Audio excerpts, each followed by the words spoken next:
Como já vimos diversas vezes no canal, a radiação ionizante tem muitas aplicações em física médica. Porém, por ter energia o suficiente para arrancar elétrons de um átomo, esse tipo de radiação pode ser prejudicial e causar danos aos tecidos do corpo humano. A exposição à radiação pode ocorrer de diversas formas, seja a partir de uma fonte externa ao corpo do indivíduo, ou a irradiação interna, gerada pela ingestão de algum composto contaminado ou material radioativo.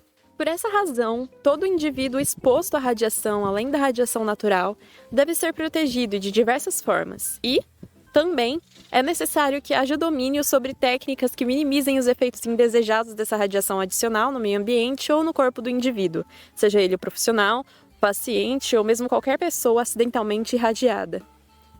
Essas técnicas são conhecidas como técnicas de radioproteção, e é sobre elas que falaremos no vídeo de hoje.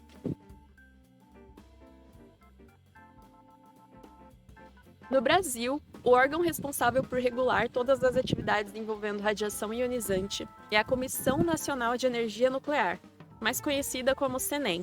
Para a CENEM, a proteção radiológica é um conjunto de medidas capazes de proteger o homem, seus descendentes e seu meio ambiente de possíveis efeitos indevidos causados pela radiação ionizante.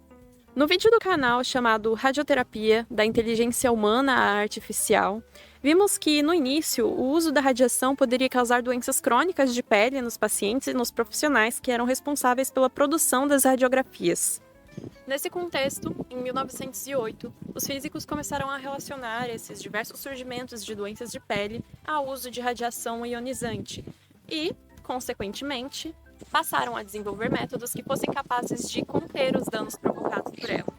Um exemplo disso foram as recomendações que eram favoráveis ao uso de roupas de cor preta, pois as queimaduras causadas eram muito semelhantes às queimaduras provocadas pelo sol, e o entendimento da época era de que essa cor preta conseguiria absorver essa radiação. Hoje, no entanto, com a evolução dos conceitos em óptica, sabemos que não é tão simples assim. A cor preta simplesmente não é capaz de absorver a radiação X. Por conta da sua frequência alta e da sua composição fotônica, a radiação X tem uma capacidade muito grande de penetrar organismos vivos e atravessar materiais de baixa densidade. Desse modo, era necessário então que a proteção ocorresse a partir da utilização de roupas que realmente eram à prova de radiação, como luvas e aventais de borracha com chumbo. Era comum que os profissionais médicos produzissem peças que poderiam proteger contra a radiação de forma semelhante a uma armadura.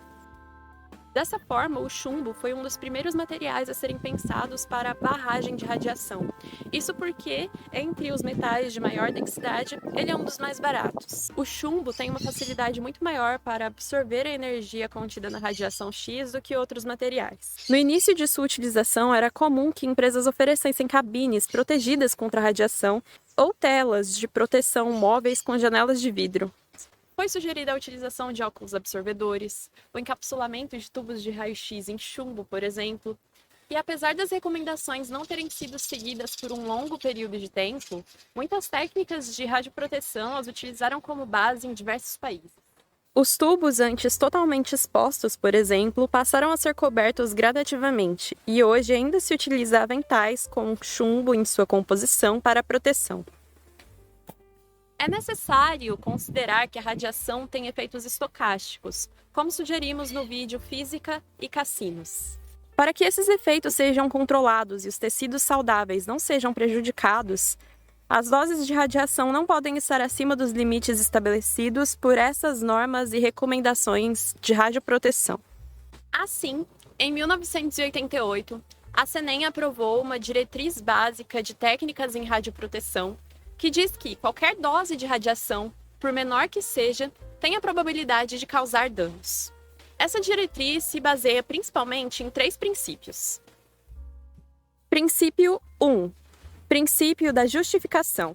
Qualquer atividade envolvendo o uso de radiação e, consequentemente, exposição à radiação deve ser justificada em relação às atividades alternativas e produzir benefícios líquidos para o indivíduo. No caso da radioterapia, como já falamos aqui no canal diversas vezes, o benefício é justamente destruir as células tumorais do paciente.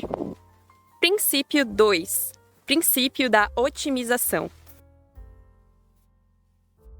Em práticas que envolvem a utilização de radiação, passamos a usar também o princípio ALARA. ALARA quer dizer tão baixo quanto razoavelmente possível, e deve estar presente em todas as práticas que se utilizam de radiação. Esse princípio consiste na adoção de práticas que diminuam os riscos de exposição a partir do controle do tempo, da distância e da proteção contra a radiação. No que diz respeito à blindagem, ao colocarmos uma camada de proteção no caminho da radiação, é necessário que se verifique a espessura e material da camada de proteção contra a radiação. Por isso, dependendo da radiação, será necessário recorrer a um tipo específico de blindagem. Essa proteção deve ser econômica, como que citamos a respeito do chumbo. E quanto ao tempo, ele claramente deve ser limitado. Em termos de distância, temos o conhecimento de que a intensidade de radiação é inversamente proporcional ao quadrado da distância. Isso quer dizer que caso dobremos a distância do corpo que queremos proteger da fonte de radiação, a intensidade da radiação é reduzida por um fator de 4.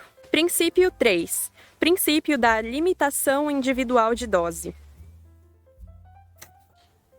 As doses de radiação em trabalhadores e pacientes não podem ultrapassar os limites estabelecidos, sendo que para o trabalhador, essa dose não pode exceder o limite de 5 Rem ao ano. No caso dos equipamentos médicos usando raio-x, para evitar a exposição à radiação, atualmente, a sala em que o profissional permanece é revestida com paredes de chumbo. O paciente é geralmente exposto uma única vez, e espera-se que o efeito prejudicial à saúde seja mínimo. Porém, o profissional que passa por aquela exposição todos os dias deve se proteger. Além disso, os profissionais da área utilizam um dispositivo que recebe nome de dosímetro pessoal. Ele serve para medir a quantidade de radiação absorvida com o tempo, sendo que com certa periodicidade deve ser levado para uma leitura. E o profissional, consequentemente, deve ser afastado de seu cargo caso a dose seja ultrapassada dos limites estabelecidos. E aí, gostou do vídeo? Não se esqueça de curtir, comentar e compartilhar com os amigos.